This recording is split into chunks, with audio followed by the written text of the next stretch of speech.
지난 시간에 이어서 감옥에 있는 영들에게 전파하는 때라는 말씀을 주제로 5번째 시간을 갖습니다.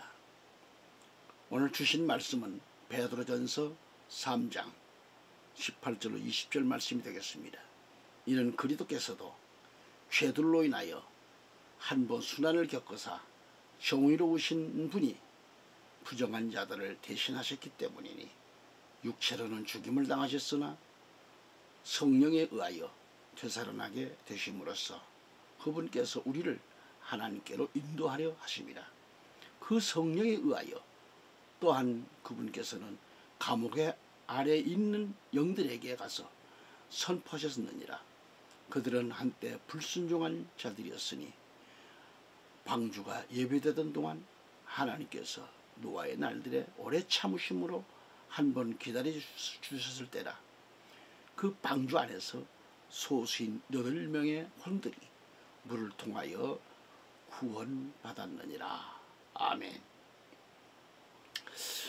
누가복음 16장 20절 31절까지 보면은 나사로, 히브리 언어로 에라자르 그러죠. 에라자르. 이 하나님이 도우시는 자, 나사로, 그런 뜻이 갖고 있는데, 나사로, 이 헬라어에서 라자로스, 이것은 하나님의 돕다라는 뜻이 됩니다. 그런데 누가복음 16장에 등장한 나사로는 거지입니다. 또 부잣집 대문 곁에서 노숙하는 자입니다.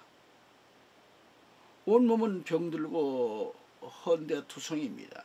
게다가 자신의 몸조차도 어떻게 할 수 없는 그런 처지라고 해서 그렇게 있는데, 그런 처지인데 개들이 와요. 개들이 와서 상처나고 골문 곳에서 흐르는 그 피고름을 핥았을 때에 얼마나 쓰리고 아팠을까. 그렇지만은 그러한 개들을 쫓아낼 힘도 없어요. 그리고 부잣집 식탁에서 떨어진 음식 부스러기로 겨우 배를 채울 수밖에 없는 그런 상황인데, 거지 나사로에게는 부잣집 대문 곁이 숙소요, 식탁이요, 예배드리는 처소요, 기도의 처소입니다. 그렇게 지내고 있는 어느 날 나사로가 혼이 떠나고 천사들이 내려와 나사로를 아브라함의 품으로 옮겨갔다고 했습니다. 또한 부자가 죽었는데 그 부자는 음부에서 고통받는 중에 있다고 했습니다. 여기서 부자가 죽어서 음부에서 고통 중에 있다고 했는데, 여기 음부는 헬라 원어로 하데스입니다. 이 하데스라고 하는데 이것은 뭐예요? 죽은 자의 거처라는 뜻이죠. 죽은 자의 거처. 그것이 바로 음부라는 겁니다. 자, 이렇게 이 영혼이 죽어서 첫 번째 가는 곳이 음부입니다. 그리스도인은 죽은 것이 아니라 잠자는 것인데, 우리 그리스도인이 하나님 나라 왕국에 들어가기 전에 들어가는 것이, 천국에 가기 전에 들어가는 것이 낙원이란 말이에요. 낙원. 나사로도 낙원에 들어갔다고 했습니다. 사실 부자와 나사로의 비유인데 성경 이곳에만 나와 있어요.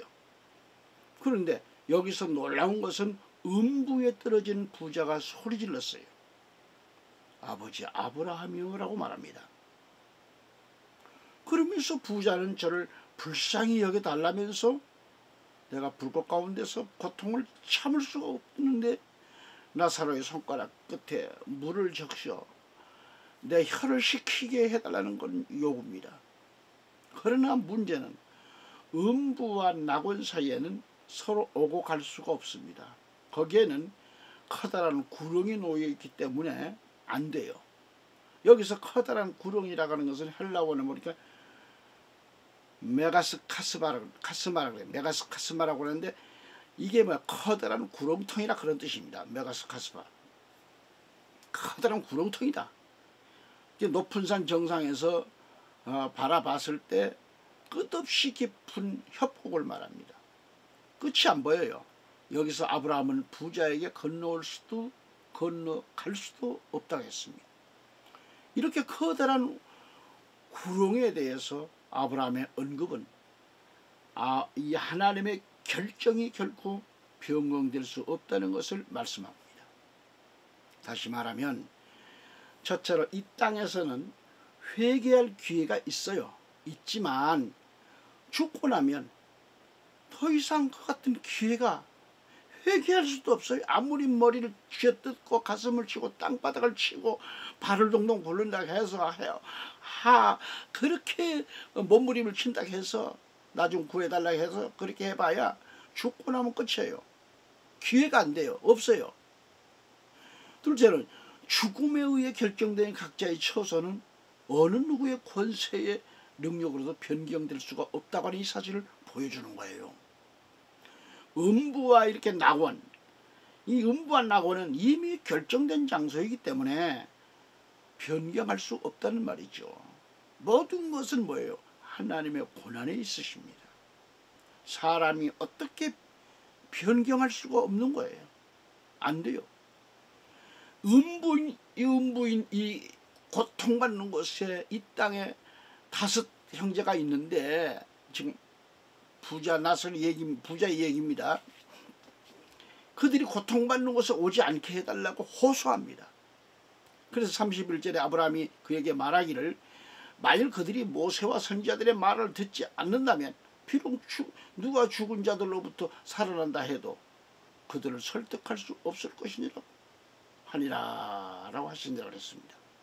한마디로 성경을 통하여 진리를 깨닫고 그대로 살지 않는 그런 사람은 기적과 같은 거창한 사건을 통하여 진리를 깨닫고 회개하는 것이 거의 불가능한 거죠. 다시 말하면 표적은 잠시 흥미를 일으킬 수는 있을지 몰라도 진정한 회심에는 이르게 하지 못한다고 하는 것이고, 진정한 회심은 성경에 기록된 하나님의 말씀을 통해서 역사하시는 성령으로 가능한 거죠. 성령으로만 가능해요. 아브라함의 이 말은 이 비유뿐만 아니라 누가복음 16장 전체 결론에 해당하는 그런 가르침이라고 보겠습니다.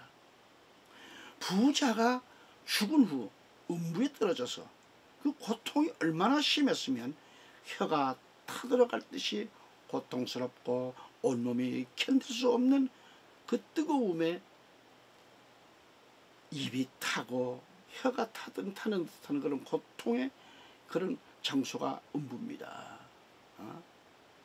그래서 부자는 세상에서 떵떵거리며 잔치를 하면서 정말 물 귀한 것도 모르고 온갖 것들을 먹고 마셨지만, 그리고 구원받는 것까지도 오면 정말 그것도 모르고 살다가 죽었어요. 그러나 죽어서 간 곳이 어디예요? 무서운 음부에 떨어졌잖아요. 음부에서 받는 고통이 얼마나 심했으면 내 형제 다실 수 있다. 그런데 그들이 이곳에 오지 않게 해달라라고 증언해달라는 건 호소일까요? 아브라함 품에 있는 저 나사로를 내 아비 집에, 우리 집에 좀 보내서 증언해달라는 겁니다. 여기서 증언하다의 헬라어 원문을 보면은 디아마르테로마이라고 그래요. 디아마르테로마이. 근데 이게 뭐예요? 자세하게 모든 것을 증언하는 것을 말하며 일종의 학언이나 맹세 또는 경고 등을 의미하고 있어요. 청자 여러분, 이 말은 죽고 나서 음부에 떨어지고 나니 이때야 심판의 엄청난 엄정함과 무서움을 깨달았게 됐다는 말이죠.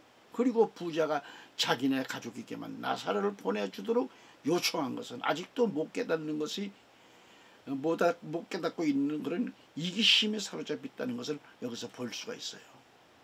여러분, 노아의 홍수가 왜 일어났나요?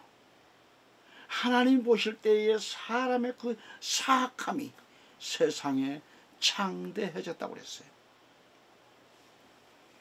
인간의 모든 구상이 악할 뿐만 아니라 악하단 말이죠. 악하.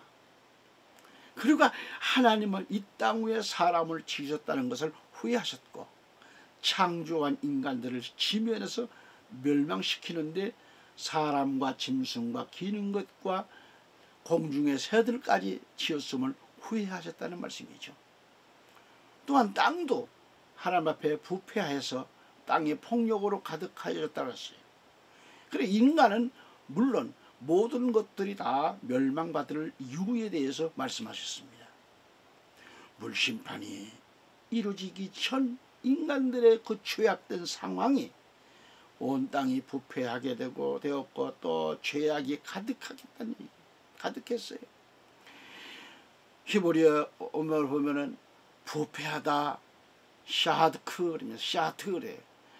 이 용어는 다른 곳에서는 하나님의 예배를 왜곡시키고 부패시키는 죄, 곧 우상숭배에 적용되었다는 그런 말이죠. 철학기 32장 7절, 신명기 32장 5절 뭐 등등등 나와 있습니다.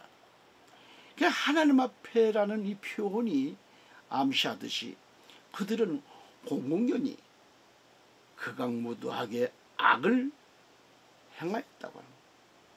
노아 당시 사람들은 하나님 앞에 부패했고 폭력으로 가득하였고 땅이 부패되었고 모든 육체가 땅 위에서 그 행위를 부패시켰다고 하는 얘기입니다. 하나님께서 노아에게 말씀하시기를 모든 육체의 종말이 내 앞에 이르렀다고 하셨어요. 그리고 하나님은 그들을 땅과 함께 멸망시키리라고 말씀합니다. 또 하나님께서는 노아에게 방주를 만드는 그런 기한을 120년을 정해요. 120년으로. 그래서 노아는 하나님의 명령에 의해서 그대로 행했다라 그랬습니다. 노아가 방주를 완성하는 그날까지 120년 동안 심판을 보류하시고 참으셨습니다. 오늘 본문 베드로전서 3장 18절 22절에서 사도 베드로는 이를 잘 말씀해 주고 있어요. 다시 한번 읽어드리죠. 그리스도께서도 죄들로 인하여 한 번 고난을 받으사 의인으로서 불의한 자를 대신하셨으니 이는 육신으로는 죽임을 당하셨으나 성령에 의하여 살림을 받으심으로 우리를 하나님께로 인도하려 하심이라. 우리를 그가 성령으로 감옥에 있는 영들에게도 가서 전파하셨으니 성령입니다. 성령으로 그랬어요. 성령의 인도하심을 받아서 가십니다. 그들은 전에 노아의 날에 전이란 말을 잘 들으세요. 전에라 해서 전에 노아의 날에 방주를 예비하는 동안 하나님께서 오래 참고 기다리셨을 때에 순종하지 아니하던 자들이라. 방주에서 물로 말미암아 구원을 받은 사람이 몇 명뿐이니 곧 8혼들이라. 물은 예수 그리스도의 부활하심으로 인하여 이제 우리를 구원하는 모형이니 물은 곧 세례라. 이것은 육체의 더러움을 제거하는 것이 아니라 하나님을 향한 선한 양심의 응답이라. 그는 하늘에 오르셔서 하나님의 오른편에 계시니 그는 누구예요? 예수 그리스도를 가리킵니다. 천사들과 권세들과 능력들이 그에게 순종하느니라 라고 되어 있습니다. 말씀을 보았듯이 다시 보면 그리스도께서도 죄들로 인하여 한 번 고난을 받으셨어요. 받으사 의인으로서 불의한 자를 대신했다고 그랬습니다. 그리스도께서 죄 없으신 분이시요 의인이시지만 불순종자들, 이 불의한 자를 위해서 죄를 지은 혼들을 위하여 대신 죽어야 했다는 말이죠. 그것도 지체하실 수 없기 때문에 한 번 고난을 받으셨습니다. 육신으로는 죽임을 당하셨으나 성령에 의하여 살림을 받으심으로 우리를 하나님께로 데려가려 하심이라 그랬습니다. 그리스도께서 죽임을 당하셨지만 성령에 의하여 살아나시고 부활하시는 것은 우리를 하나님께로 인도하려 하심이라고 했습니다. 아멘.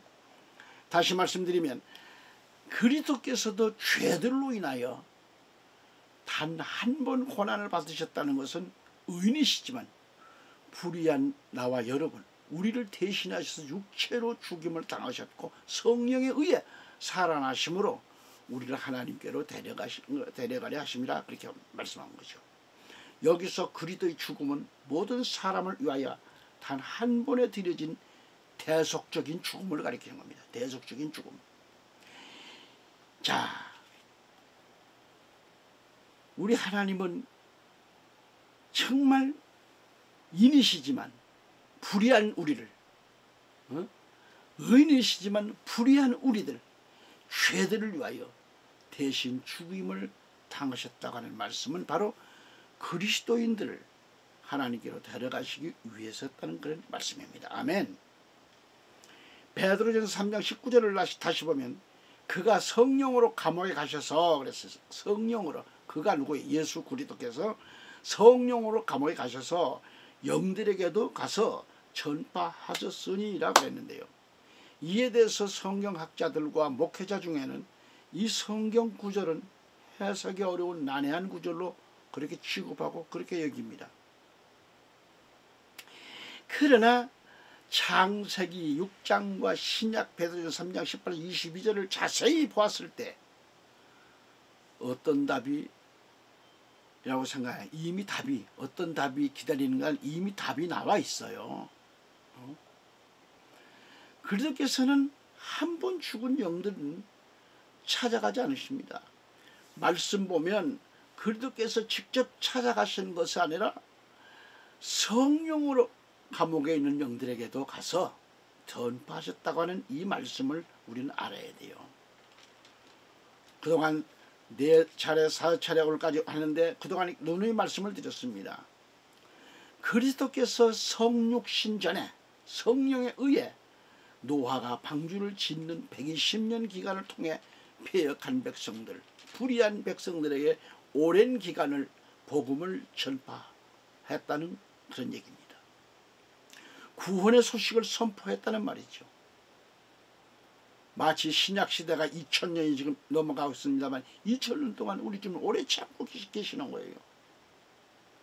그리고 감옥이란 불의한 더러운 죄악으로 가득한 인간의 본성이 발견되는 그런 불의한 죄의 감옥을 가리키는데 이게 이 세상을 의미하고 있는 거예요. 그래서 본문 20절에서 더욱 분명하게 설명이 되고 있습니다. 그들은 전에 노아의 날에 방주를 예배하는 동안 하나님께서 오래 참고 기다리셨을 때에 순종하지 아니한 자들이라고 했습니다. 여기서 순종하지 아니하는 자들, 복종하지 아니한 자들은 바로 불의한 자들을 가리킵니다. 이들이 노아 때에 물심판을 받아 멸망하고 말았습니다. 방주 안으로 들어온 노아의 8 혼들과 각종 짐승들 한 쌍씩 살아남고 그 외 사람들과 땅에 기는 짐승들, 창공을 나는 새들, 물에서 사는 어족들이 다 멸망당하고 말았습니다. 저는 우리 개역 한글 성경을 보면 우리 그리스도인들 중에는 이 대목을 읽고 나서 오해를 하지 않을까 생각 들기도 합니다. 아니, 그리스도께서 십자가에 달려 돌아가셨는데 영으로 연옥이냐 지옥에까지 내려가셔서 노아 당시에 구원받지 못하고 고통당하고 있는 혼들에게 복음을 전하셨나? 하고 의문을 가질 것으로 보는 겁니다. 그게 사실이라면 연옥 같은 곳이 정말 있어서 죽은 후에도 구원받을 수 있다는 말인가? 지난번에는 불순종하여 오게 있지만 두 번째 기회를 주신다는 것인가 할 것입니다. 하지만은 성경에 어느 곳을 찾아보아도 두 번째 구원받는 기회를 준다는 말이 한 군데도 없습니다. 히브리서 9장 27절에 가보면 한 번 죽는 것은 사람들에게 정해진 것이고 그 뒤에는 심판이 있는 것 같이라고 했어요. 인간이 한 번 죽는 것은 죽는 그 순간에 이미 구원받을 기회는 끝났다는 말이에요. 끝났어요. 구원받을 수 있는 기회가 있다는 말이 성경 어디에도 없단 말이죠. 마태복음 16장 27절에 가보면 이제 인자가 자기 아버지의 영광으로 자기 천사들과 함께 오리니 그때에 그가 각자에게 그들의 행한 대로 상 주실 것이라고 그랬습니다. 상을 준다고 했어요. 갚아주시는 겁니다. 로마서 2장 6절에 보아도 하나님께서는 각 사람이 행한 대로 갚아주시리니 그래요. 에스겔서 18장 24절 가서 보면 그러나 의인이 돌이켜 자기 의에서 떠나 죄악을 범하여 악인이 행한 모든 가증함대로 행하면 그가 살겠느냐 그래요. 그가 행한 그의 모든 의는 언급되지 아니할 것이며 그가 범한 그의 허물과 그가 지은 그의 죄 가운데서 죽으리라고 했습니다. 요한계시록 22장 12절에 가보면 보라 내가 속히 오리니 내가 줄 상이 내게 있어 각 사람에게 그의 행위에 따라 주리라 라고 말씀합니다. 행위 위에서 말씀한 대로 언급한 대로 두 번의 구원받는 기회가 주어진다고 하는 사상은 죽음 이후에는 일체의 의식이 없다는 성경의 일관된 가르침과도 크게 상반된다는 것을 알아야 됩니다. 만약 두 번의 기회, 두 번의 구원받을 기회가 주어진다면 왜 노아 때 물심판 당시에 구원받지 못한 사람들에게만 그런 특권이 주어졌느냐는 것이죠. 이는 이해할 수 없는 스토리입니다. 다시 말씀을 본다면 베드로전서 3장 18절 19절까지 보면 그리스도께서도 그랬어요. 죄들로 인하여 한 번 고난을 받으셨다. 한 번 받아요. 의인으로서 불의한 자를 대신하셨으니 이는 육신으로는 죽임을 당하셨으나 성령에 의하여 살림을 받으심으로 우리를 하나님께로 인도하려 하심이라. 그가 성령으로 감옥에 있는 영들에게도 가서 전파하셨으니라고 되어 있습니다. 여기 말씀을 보았듯이 육신으로는 죽임을 당하셨으나 성령에 의해 살아나셔요. 살림을 받으심으로 우리를 하나님께로 인도하려 하심이라. 그가 성령으로 감옥에 있는 영들에게도 가서 전파하셨느니라고 하셨는데 그러면 이 말씀의 참된 핵심은 무엇일까? 이 말씀을 전후반으로 나누어서 좀 생각해 봅시다. 그런다면 첫째는 육신으로는 죽임을 당하셨으나 성령에 의하여 살림을 받으심으로 하셨는데 이 말씀의 핵심은 무언가? 다시 18절을 보면 그리스도께서도 죄들로 인하여 한 번 고난을 받으사 의인으로서 불의한 자를 대신하셨으니 이는 육신으로는 죽임을 당하였으나 성령에 의하여 살림을 받으심으로 우리를 하나님께로 인도하려 하심이라고 하셨습니다. 이 대목에서 그리스도께서 의인으로서 불의한 자를 대신하여 육신으로는 죽임을 당하셨지만 그 영혼은 육신에게 분리되어 육신에서 분리돼서 살아나신 것으로 보는데 이것은 잘못된 해석임을 알아야 합니다. 여기서 이 말씀의 해석은 그리스도께서 이 땅에서의 육신, 연약한 육신의 속성은 십자가에서 죽었지만 성령에 의하여 살림을 받으셨고 즉 살아나셨고 부활을 통하여 원래 하나님으로서 지니셨던 영적인 속성이 되었다고 하는 이 사실을 뜻하는 말씀이에요. 핵심이 여기에 있는 겁니다. 단언하건대 우리 한국교회가 보고 있는 개역 한글 성경이나 개역 개정 성경에서 베드로전서 3장 18절 영으로는 살리심을 받으셨으니 하고 이게 번역된 것은 큰 오류이며 잘못된 번역임을 알아야 됩니다. 원문 번역을 보면 그리스도께서는 성령에 의하여 살림을 받으심으로 그렇게 되어 있습니다. 성령으로 말미암아 살아나셨다 이 말이죠. 할렐루야. 거듭 말하면 그리스도께서는 육체로는 죽임을 당하셨지만 성령에 의해 살아나심으로 부활하시고 승천하셔서 영원한 생명을 받으시고 우리를 하나님께로 데려가려 하심이라 하셨습니다. 로마서 1장 3, 4절을 보면 이렇게 알 수 있습니다. 이 복음은 하나님의 아들 예수 그리스도 우리 주에 관한 것이니 그리스도께서는 육체로는 다윗의 씨에서 나셨고 거룩함의 영으로는 죽은 자들로부터 부활하심으로써 권능으로 하나님의 아들이심을 밝히 드러나셨느니라 하고 이 사도 바울은 자세히 이렇게 밝히고 있는 거죠. 예수 그리스도께서 십자가에서 육체로는 죽임을 당하셨지만 성령에 의하여 살아나시고 부활하셨습니다. 이처럼 그리스도께서 일어난 이러한 변화는 그리스도뿐만 아니라 그리스도와 같이 고난에 동참하는 그리스도인들에게도 그대로 일어나는데 성경은 그것을 이렇게 표현하고 있는 거죠. 베드로전서 2장 24절을 보면 그리스도께서 친히 나무에 달린 자기 자신의 몸으로 우리의 죄들을 담당하셨으니 죄들의 죽은 우리가 의에는 살게 하려 하십니다. 그리스도께서 맞으신 채찍들로 인하여 너희가 치유되었느니라 라고 하셨습니다. 또한 로마서 8장 10절로 11절에 가서 보면 이렇게 말씀하고 있어요. 만일 그리스도께서 너희 안에 계시면 몸은 죄로 인하여 죽은 것이나 성령은 의로 인한 생명이니라. 예수를 죽은 자들로부터 살리신 분의 영이 너희 안에 거하시면 그들을 죽은 자들로부터 살리신 분이 너희 안에 거하시는 그분의 영으로 인하여 너희의 죽을 몸도 살리시리라 라고 하셨습니다.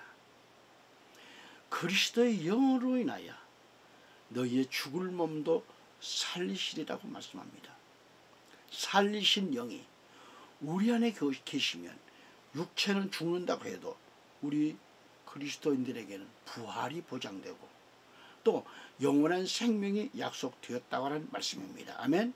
그러므로 우리가 육체로는 죄로 인하여 죽임을 당하지만 영으로 인하여 살림을 받는다고 하는 그런 의미입니다. 할렐루야. 두 번째는 베드로전서 3장 19절 말씀대로 성령에 의하여 감옥에 있는 영들에게도 가서 전파하셨으니 여기서 감옥에 있는 영들은 누구인가 이 말이죠. 그리고 감옥은 무엇을 가리키는가 합니다. 무엇인가? 여기서 감옥은 헬라 원어 보니까 필라케입니다. 이 필라케라고 하는데 이거이 뭐야? 감시, 경계, 죄수들을 가두는 장소를 가리키고 있는데요. 또한 감옥은 갇힌 자를 감시를 통해서 행동을 속박받는 뜻의 감옥을 뜻합니다. 그리고 영들이란 헬라 원어에서는 표현합니다. 그런데 이것은 생명, 바람, 호흡, 영, 성령이라는 그런 의미가 있죠. 예? 자, 그러므로 감옥에 있는 영들이란 감옥에 있는 자들을 의미합니다. 그렇다면 성경에서 이 감옥이란 무엇을 가리키는가? 어떤 학자는 감옥을 지옥이라고 하는데 지옥이 아니라 영적으로 캄캄한 이 세상을 뜻합니다. 선지자 이사야는 구체적으로 의미를 밝히고 있습니다. 이사야 42장 7절에 안못 보는 눈들을 뜨게 하며 감옥에서 갇힌 자들을 이끌어내며 암흑 속에 앉은 자들을 감옥에서 구해내리라 라고 하셨습니다. 시편 기자는 역시 시편 142편 7절에서 내 혼을 감옥에서 이끌어내시어 나로 주의 이름을 찬양하게 하소서. 의인들이 나를 애워싸리니 이는 주께서 나를 후대하실 것임이니이다 라고 노래하고 있습니다. 시편에서 내 혼을 감옥에서 이끌어내달라는 표현 방법을 사용하고 있습니다. 그리스도께서도 세례를 받으신 후 성령에 의하여 기름 부음을 받으시고 감옥에 있는 사람들, 아니 흑암에 앉은 백성들과 죽음의 땅과 그늘에 앉은 자들에게 빛이 비추었도다라고 하셨습니다. 마태복음 4장 15절로 16절 가보면 그리스도께서 이에 대해 말씀하셨습니다. 요단강 저편 이방인들의 갈릴리 해변길에 수불론 땅과 납달리 땅아 흑암에 앉은 백성들이 큰 빛을 보았고 또 죽음의 땅과 그늘에 앉은 자들에게 빛이 비추었도다라고 하셨습니다. 생명의 빛, 복음이 선포되었다는 것을 말씀하고 있는 거예요. 불심판이 있기 전 노아 당시에도 그리스도께서는 성령에 의하여 죄에 속박되어 있는 영적인 암흑에 있는 그런 자들에게 감옥에 있는 영들에게 가셔서 복음을 선포하셨단 말이죠. 감옥에 있는 영들, 이 감옥에 있는 영들에 대해서 성경 구절에서도 분명히 밝히고 있잖아요. 베드로전서 3장 20절에 그들은 전에 노아의 날에 전에 살아있을 동안에 전에 노아의 날에 방주를 예비하는 동안 하나님께서 오래 참고 기다리셨을 때에 순종하지 아니하던 자들이라. 방주에서 물로 말미암아 구원을 받은 사람이 몇 명뿐이니 곧 8홀이라 그랬잖아요. 여기서 감옥에 있는 영들의 모습은 어떠한가? 성경은 그들의 정체를 가르쳐 순종하지 아니하는 자들이라고 했습니다. 그들의 정체가. 이들은 불의한 자들이겠습니다. 불의한 자들. 다시 말하면 그리스도께서 노아의 날에 방주를 예비하는 동안 하나님께서 오래 참고 기다리셨을 때에 라고 하셨는데 이 말씀의 의미를 왜곡되게 해석을 하는 그런 이들이 있는데요. 그들은 예수께서 노아 홍수 당시 순종하지 아니한 자들이 멸망하여 지옥에 간 혼백들에게 복음을 전파했다라는 것을 알고 있어요. 이것은 잘못된 해석입니다. 왜 그렇게 해석하는지 모르겠어요. 예수 그리스도께서 전에 노아의 날에 방주를 예비하는 동안 벌써 말씀에 나와 있잖아요. 전이라고. 성령으로 감옥의 영들에게 가서 예수님 직접 가신 게 아니라 성령으로 가서 말씀을 선포하셨다고 그랬어요. 즉 영적인 어둠, 감옥에 있는 자들, 순종하지 아니하던 자들에게 말씀을 선포하셨다고 하는 말씀입니다. 아멘. 베드로전서 4장 6절 가서 보면 이런 연유로 죽은 자들에게도 복음이 전파되었다고 했습니다. 이어진 말씀을 잘 보셔야 합니다. 이는 육체로는 사람과 일치하여 심판을 받으나 영으로는 하나님과 일치하여 살게 하려 함이니라 그랬어요. 이 말씀은 뭐예요? 과거의 죽은 자들 역시 그들이 살아있을 당시에 성령에 의하여 복음을 들었다고 하는 사실을 말씀하고 있는 겁니다. 과거에 죽은 사람들이 복음을 듣지 못했더라면 변명의 여지가 있겠지만은 성령에 의하여 구원의 복음을 듣거나 깨닫고도 순종치 아니하기 때문에 준엄한 심판이 임하게 된다고 하는 말씀입니다. 그러니까 모든 사람의 구원은 그들이 살아있는 동안에 하나님의 말씀과 진리의 어떠한 태도를 나타내며 살았는가에 따라서 결정되는 겁니다. 그런 것인데 일단 죽은 다음에는 구원을 위한 기회가 더는 주어지지 않는다는 사실을 다시 한번 말씀드립니다. 이걸 잊어서는 안 됩니다. 분명한 사실은 성경을 읽고 보는데 속독도 필요합니다만 성경 말씀 한 구절 한 구절마다 벌이 꿀을 취하듯이 깊이 있게 파고들어야 꿀을 얻는 듯이 말씀이 꿀처럼 달고 많은 것을 알게 되고 깨닫게 되는 거예요.